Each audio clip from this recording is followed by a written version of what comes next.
This is HooPer, a Level 2 scaffolder. Every day, HooPer encounters various constraints at work, but being the diligent worker that he is, he always adapts to deliver his task within the given timeline.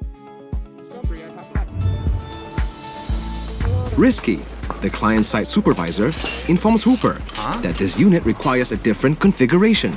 Actually, this scaffold is supposed to be for heavy duty, not light duty. We have been erecting light-duty scaffolds for the past 2 days. There was no mention of this during our pre-job briefing. We're pressed for time, so I think we can still manage with what's set up. We'll just try to not exceed the weight limit of the light-duty scaffold. But it needs to safely support the weight of the load. Meanwhile, the OIM was informed about an error with regards to a scaffold setup that might ultimately delay the startup. We're not gonna be able to start up on time. Who messed up the scaffold? Why didn't they check? There was a miscommunication on the weight of the equipment, and the information was not relayed to the scaffold team on time. The OIM learned that weather constraints had affected equipment delivery schedule, and the project planner was out sick, leading to the information gap.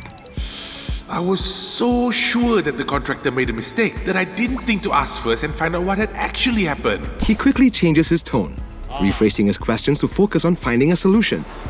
He huddles the group to brainstorm solutions. What can we learn from this episode? Is HooPer a careless worker or a dedicated professional? Remember, everyone wants to do a good job. But people are fallible, and even the best of us make mistakes. Hence, it's important for us to reserve our judgment and understand the constraints that might have led to the mistake to prevent it from recurring. It's never just one person or process. In the case of HooPer, the original plan, or work as imagined, was hindered by weather constraints and compounded by the absence of a key personnel.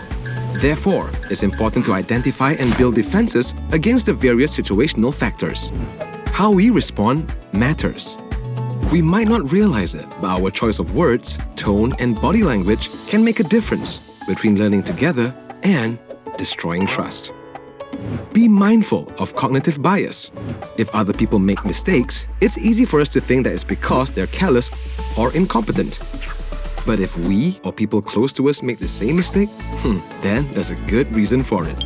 Remember, if we've already made assumptions, we won't try to understand the actual situation, and this impedes learning. Here are some tips on how leaders can create psychological safety. 1. Ask questions instead of blame. 2. Ask for feedback from employees. 3. Focus on situational constraints rather than a person's character.